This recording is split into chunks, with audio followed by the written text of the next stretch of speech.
Seat ఇస్తాను అడుక్కున్నారు. ఒకే మాట అన్నాడు, నీ సీటు వద్దు, నీ పార్టీ వద్దు, నీ పార్టీ లాభం లేదు, రాష్ట్రానికి ద్రోహం చేస్తున్నారు, మీ ద్రోహంలో నేను భాగస్వామి కానని రాజీనామా చేసి సీటు వద్దన్న వ్యక్తి పార్థసారథి గారు అని చెప్పి కూడా నేను మీకు తెలియజేస్తున్నా. ఆ పార్టీలో కాస్త కూస్త మంచోళ్ళగా చోటు లేదు. ఎవరున్నారు? బూతుల నాని, గుడివాడ, ఇంకొకటి ఇక్కడ గన్నవరంలో, ఇంకొకటి ఇక్కడ వచ్చారు, ఇంకొక ఆయన పెద్ద మహామేధావి, ఇంకొక ఆయన ఆడున్నాడు మచిలీపట్నంలో నాని. వీళ్ళు నాయకులు, మీరు ఓట్లేయాల అంటే ఇంకా మీలో కూడా ఐకమత్యం రాలేదు. ఇప్పటికే ఊర్లు కదిలుండాలా, వాళ్ళ గుండెల్లో రైళ్లు పరిగెత్తించాలి. జగన్మోహన్ రెడ్డి వస్తే ప్రజలు మొత్తం బాయ్కాట్ చేయాలి. నువ్వు సీఎం వద్దు, నీ పార్టీ వద్దు, మా రాష్ట్రాన్ని మేము కాపాడుకుంటాం, మా బ్రతుకు మేము బతుకుతాం, నీకు నమస్కారం తండ్రి అని చెప్పి ఇంటికి పంపిస్తే భయపడతాడు. ప్రజాస్వామ్యంలో ఒకటే గుర్తుపెట్టుకోండి, అంతిమ నిర్ణేతలు మీరే.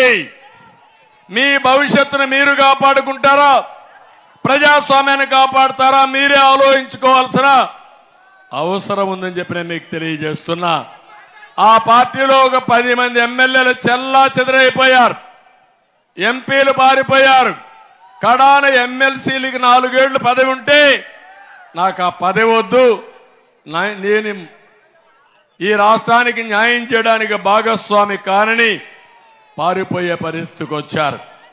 అందుకే నేను మిమ్మల్ని అందరినీ కోరుతున్నా, ఒక దుర్మార్గుడి చేతుల్లో పావుగా మారద్దండి. ఈ రాష్ట్ర భవిష్యత్తు కోసం మా వంతు కర్తవ్యం మేము చేయడానికి అన్ని రాజకీయ పార్టీలు కలిశాం. ఈరోజు నా కోసమో పవన్ కళ్యాణ్ కోసమో ఈ పొత్తు కాదు.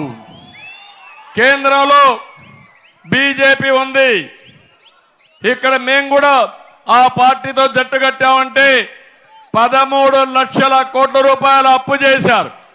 రేపు ఒకవేళ గవర్నమెంట్ వచ్చినా ఒక్క పైసా లేకపోతే నేను సంక్షేమ కార్యక్రమాలు ఏమి ఇవ్వగలుగుతాను, మన పిల్లలకు ఏ విధంగా ఉద్యోగాలు ఇవ్వగలుగుతాను, ఏ విధంగా అప్పులు తీర్చగలుగుతాను, అవన్నీ దృష్టిలో పెట్టుకుని దూరదృష్టితో పెట్టుకున్న పొత్తు ఆశీర్వదించమని మిమ్మల్ని అందరినీ కోరుతున్నానని చెప్పి నేను మీకు తెలియజేస్తున్నా. ఇక్కడికి వచ్చినప్పుడు నేను ఒకటే మీ అందరికి హామీ ఇస్తున్నా, మా ఆడబిడ్డలున్నారు, మగవారి కంటే ఎక్కువ తెలివైన వాళ్ళు.